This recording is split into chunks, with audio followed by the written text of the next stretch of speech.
नमस्कार दोस्तों, star education परिवार में आप सभी का स्वागत है। जीआई टैग 2020 के बारे में हम लोग इस वीडियो लेक्चर सीरीज में जानने वाले हैं।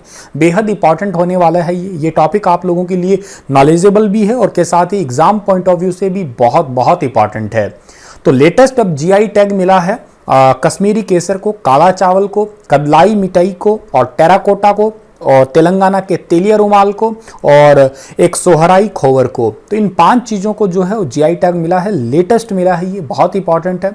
जानते हैं इनके बारे में कि इनको ही क्यों मिला है और ये जीआई टैग होता क्या है। तो चलिए शुरू करते हैं बिना वक्त गवाए। अगर आपको इस लेक्चर का पीडीएफ फाइल चाहिए तो आप मेरे Telegram channel Sunil star sir को ज्वाइन कर लीजिएगा और star education by Sunil sir से भी आप सर्च कर सकते हैं। यही मेरा फेसबुक पेज है और यही मेरा इंस्टाग्राम पेज भी है। आप मुझे इंस्टाग्राम, फेसबुक या टेलीग्राम कहीं पे भी फॉलो कर सकते हैं।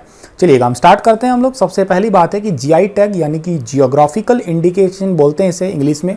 हिंदी में इसका नाम होता है भौगोलिक संकेतक के नाम से इसे जाना जाता है। अच्छा, ये अंतर्राष्ट्रीय स्तर पे बात की जाए ना, इंटरनेशनल लेवल पे, तो बहुत साल पहले लगभग जो है 18वीं शताब्दी में ही ये फ्रांस के द्वारा जो है वो किसी खास वस्तुओं की पहचान बनाने के लिए दिए जाने लग गया था। फिर धीरे धीरे थोड़ा सा एडवांस हुआ तो 19वीं शताब्दी के अंदर इसे जो है और अपग्रेड किया और इसे यूँ कहिएगा आधुनिक ज़माने में 1992 के अंदर जो है वो इंटरनेशनली स्तर पर जो है लागू सा कर दिया गया था। पर इंडिया के अंदर जो है ये 1999 में जीआई टैग आया था और 2003 में ये अधिनियम पारित कर दिया गया था। तो आपसे पूछा जाए एग्जाम पॉइंट ऑफ व्यू से ज़्यादा इंपॉर्टेंट हमारे लिए ये है कि इसे नेशनल लेवल पे जो जीआई टैग का एक्ट आया था वो कब आया था, 1999 में आया था। और इसे अधिनियम को जो है वो या इस एक्ट को जो है वो पारित कब किया गया था, 15 सितंबर 2003 को इसको पारित किया गया था। जीआई टैग बेसिकली किसी पर्टिकुलर एक किसी खास जगह की कोई भी चीज़ को पहचान देने के लिए होता है। वो पहचान देना इसलिए भी ज़रूरी होता है क्योंकि मान लीजिएगा फॉर एग्जांपल हम बात करते हैं इंडिया के अंदर दार्जिलिंग टी है। अब ये दार्जिलिंग टी जो है ये खास विशेष पहचान है उसकी। अब ऐसा नहीं है कि दार्जिलिंग टी को कोई लोकली कोई भी जैसे मलानी टी की जगह दार्जिलिंग टी कह के उसको बेच दे तो ये इलीगल होता है। इसके लिए जो है सज़ा और जुर्माना दोनों ही हो सकते हैं। तो उस खास जगह को पहचान देने के लिए और ये ज़रूरी क्यों हो जाता है कि जैसे ही जिस चीज़ को जीआई टैग मिल जाता है तो फिर क्या है, एक तो वो अंतर्राष्ट्रीय ख्याति प्राप्त करती है वो जगह या वो वस्तु। दूसरी बात जो है उस चीज़ को या उस पर्टिकुलर प्रोडक्ट को बनाने वाले जो कारीगर हैं या वहाँ के क्षेत्रीय लोग हैं वो उनका जो है वो आर्थिक स्थिति से भी वो सारे के सारे स्ट्रांग हो जाते हैं। तो इस वजह से जीआई टैग जो है ओवरऑल इंपॉर्टेंट होता है। एक बार जीआई टैग अगर मिल जाता है तो उसको 10 साल तक तो वो रहता है, पर 10 साल के बाद उसे रिन्यू करवाना पड़ता है दोबारा।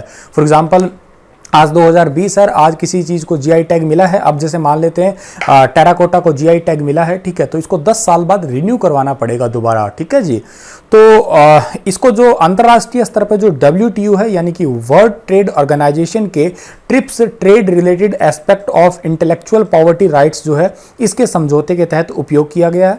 और जो वर्ल्ड ट्रेड ऑर्गेनाइजेशन है इसका हेडक्वार्टर जेनेवा स्विट्जरलैंड में है। इसकी स्थापना 1 जनवरी 1995 को हुई है, ठीक है। बट इंडिया वाला इंपॉर्टेंट है हमारे लिए। भारत में सबसे पहले जीआई टैग 2004 में मिला था और वो भी दार्जिलिंग टी को मिला था। एक साथ 2004 में अकेला दार्जिलिंग की इस टी को नहीं मिला था, के साथ में मिला था एक जम्मू कश्मीर की पश्चिमी वालनट की लकड़ी के ऊपर इस नक्काशी को, ये इस टाइप का देखिए बेहद अद्भुत डिजाइन है, ठीक है, इसको जीआई टैग मिला हुआ है। एक सिक्किम की बड़ी इलायची को जीआई टैग मिला था शुरू में और एक मैसूर के रेशम को, के साथ जयपुर के ब्लू मिट्टी के जो बर्तन हैं इनको, और छठा मिला था राजस्थान की थेवा पेंटिंग को। अब ये अपने आप में बेहद अलग है। मैं सिंपल एग्जांपल लेता हूं दार्जिलिंग टी का। दार्जिलिंग टी जो है इसका वास्तव में अरोमा ही अलग है। कहते हैं इसकी खुशबू वर्ल्ड फेमस है, ना केवल ये इंडिया में फेमस है बल्कि पूरी दुनिया भर में फेमस है।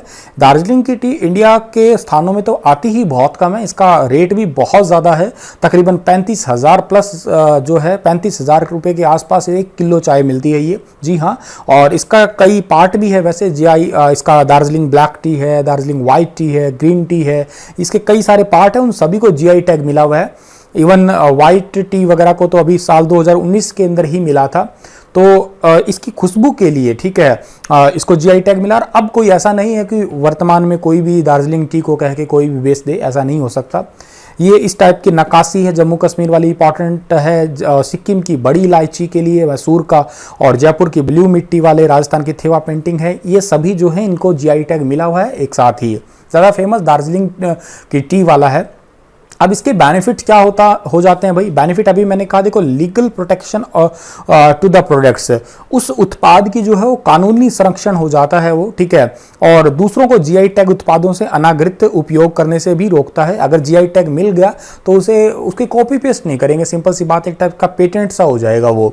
अब कोई ऐसा नहीं है कि जयपुर के ब्लू मिट्टी वाले बर्तन जो है वो जोधपुर वाले बना के बेचने लग जाएंगे, ऐसा नहीं है। वो केवल वो ही बेचेंगे। अगर वो बेचते हैं तो उन पर कानूनी कार्रवाई की जाएगी, ठीक। बेनिफिट ये है कि उस चीज की प्रमाणिकता रहती है कि ये बिल्कुल ऑथेंटिक है, बिल्कुल जेन्युइन है।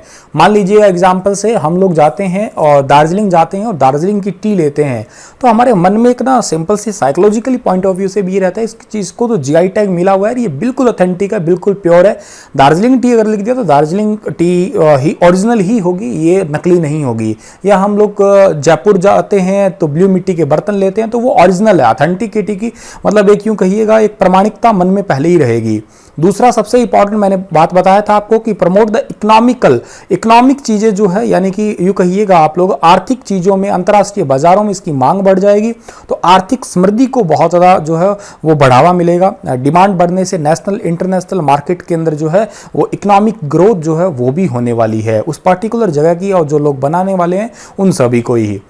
अब हम लोग बात करते हैं करंट जीआई टैग 2020 जो 2020 के अंदर अभी रिसेंटली जीआई टैग मिले हैं, वो उनमें से सबसे पहले कश्मीरी केसर है, ठीक है। तो कश्मीरी केसर के बारे में बात करें, कश्मीर की केसर की, तो कश्मीर की केसर थोड़ी सी दिखने में डीप रेड कलर की होती है और इसकी जो सुगंध होती है वो बहुत ही ज़्यादा होती है, और इतनी ज़्यादा सुगंध जो है बिना किसी केमिकल ऐड करे ही होती है इसके अंदर। इसका कलर भी बिना किसी केमिकल ऐड करे ही होता है, और ये थोड़े लंबे लंबे गहरे लच्छेदार केसर होती है। अच्छा जी, और ये केसर जो होती है ये सबसे ज़्यादा जो दुनिया भर में बेची जा रही है या दुनिया भर में इसकी मांग है उसके कलर के कारण ही है। इसका जो कलर है वो बिना किसी केमिकल के भी इतना डार्क है, डीप रेड है। इसका कलर होने का कारण है क्रोकीन, ठीक है। इसके अंदर क्रोकीन जो है उस वजह से इसके अंदर कलर है।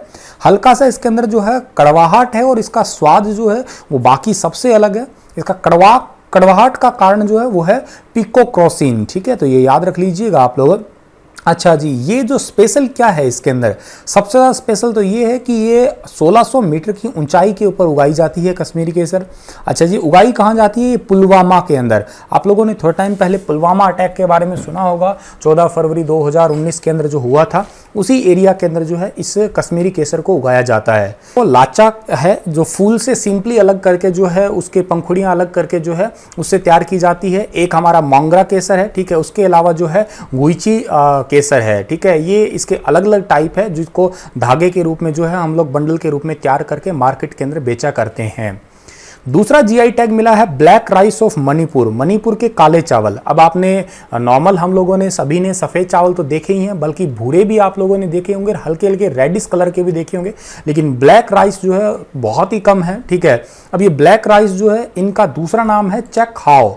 अच्छा, ये जो है इनको जीआई टैग वाला जो इनिशिएटिव किया था वो किया था north eastern regional agriculture marketing corporation limited, इनके द्वारा जो है ये जीआई टैग के लिए आवेदन किया गया था। अब ये ब्लैक राइस है, इनका एक तो डीप ब्लैक कलर होता है, बाकी नॉर्मल चावल के मुकाबले इनका जो वेट होता है, वेट जो होता है then the other coloured rice थोड़ा सा हायर होता है बाकियों के मुकाबले। अच्छा, इनका जो कलर ब्लैक होता है वो किसके वजह से होता है? एंथोसाइनिन एजेंट की वजह से। साइंस पॉइंट ऑफ व्यू से इंपॉर्टेंट रहेगा ये वाला पॉइंट भी हमारे लिए।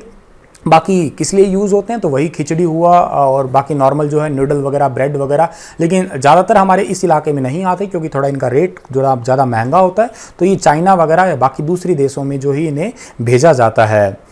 अच्छा जी, अगला जो जीआई टैग मिला है वो मिला कोवलपत्ती कतलई मिठाई को मिला है, ठीक है। अब ये एक टाइप की गज्जक ही है, गज्जक जैसी है, लेकिन इसको बनाते टाइम पे कुछ यूनिक चीज़ जो है इसके अंदर ऐड की जाती है। एक तो सिंपल सी बात है ग्राउंड नट यानी मूंगफली, और दूसरी बात है गुड़। मूंगफली और गुड़ से ही बनाई जाती है, तमिलनाडु की ही है ये।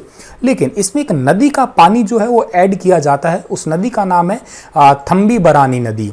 अब इस नदी के पानी के ऐड करने की वजह से ही इसके अंदर एक अलग ही प्रकार की खुशबू है, इसका अलग ही प्रकार का एक स्वाद है और इसी वजह से ही ये जानी जाती है इसके टेस्ट के लिए और पर्टिकुलर टेस्ट के लिए।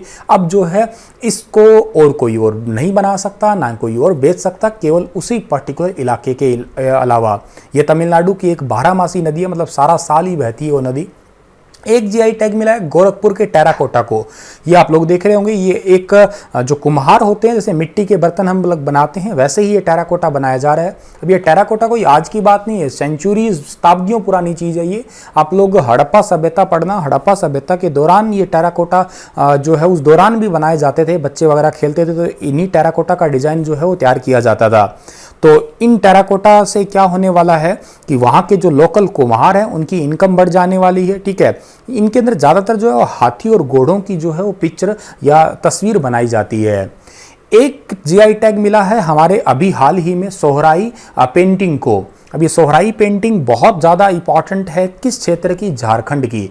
झारखंड में ज़्यादातर इस पेंटिंग को जो है शादी ब्याह के अंदर जो है वो यूज़ किया जाता है। यहाँ की आदिवासी महिलाएं हैं वो बनाती है और इसका ज़्यादातर जो प्रयोग होता है वो हजारीबाग के ज़िलों में जो है प्रयोग किया जाता है और शादी के टाइप में इसको जो है ज़्यादा यूज़ किया जाता है इस पेंटिंग को। एक जीआई टैग अभी हाल ही मिला है तेलिया रुमाल को, जो कि तेलंगाना का है। तेलिया रुमाल तेलंगाना का है, जो इस टाइप का ये डिज़ाइन है।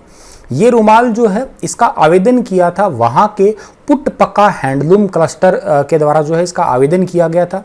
ये बना होता है लाल, सफ़ेद और काले रंग जो के धागों से और ये इतना ज़्यादा पॉपुलर जो है उसकी वजह ये है कि इन तीनों कलर को बना जो यूज़ करके इसका आज भी जो है हाथों से ही हस्त निर्मित है, ठीक है। आज भी हाथों से ही इसका जो है डिज़ाइन तैयार किया जाता है। आप खुद देख सकते हैं कितना बेहद ऐसा लग रहा है जैसे मशीनों से डिज़ाइन तैयार किया हो, लेकिन ये हाथों से बनाए हुए हैं सारे के सारे डिज़ाइन और ये वर्ल्ड फेमस है इसी वजह से। जीआई टैग जिसको मिल जाता है वो ना केवल भारत में फेमस रहता है बल्कि दुनिया भर में बाकी देशों के अंदर भी फेमस रहता है। अच्छा जी, के अलावा एक जीआई टैग थोड़ा सा और भी इंपॉर्टेंट है। वो क्या इंपॉर्टेंट है? संजय गांधी तंजावुर नेति वर्क्स के लिए। ये जो आपको फोटो में दिखाई दे रहा है ये जो है लकड़ी है और इस लकड़ी के ऊपर इन्होंने ये हाथ से डिज़ाइन बनाए हुए हैं सारे के सारे। बहुत इंपॉर्टेंट होता है ये, गीली लकड़ी के ऊपर इस तरीके से डिज़ाइन बनाया करते हैं ये, और अगर थोड़ी सी भी चूक हो जाए तो सारी की सारी लकड़ी जो है वो वेस्ट हो जाती है। तो इसको भी एक जीआई टैग मिला है, तमिलनाडु की है ये, ठीक है। और इसके अलावा जीआई टैग 2019 और 20 के जो हैं वो मिले हुए कुछ इंपॉर्टेंट है। आप इसको पीडीएफ में देख लीजिएगा, पढ़ लीजिएगा, ठीक है। एक इनमें ज़्यादा इंपॉर्टेंट ये है आपका रसोगुल्ला, ठीक है। ये ओडिशा का है, ये ज़्यादा इंपॉर्टेंट है जो रिसेंटली मिला था। के अलावा एक डिंडीगुल लॉक्स जो है ये तमिलनाडु के हैं, ये भी थोड़ा इंपॉर्टेंट ज़्यादा है, ठीक है। इसी के साथ ये लेक्चर समाप्त होता है। शॉर्ट लेक्चर था, छोटा सा था, आपको पढ़ना सीखना ही है, जानना ही है बस इस वीडियो के बारे में। थैंक यू, हंसते रहना, मुस्कुराते रहना।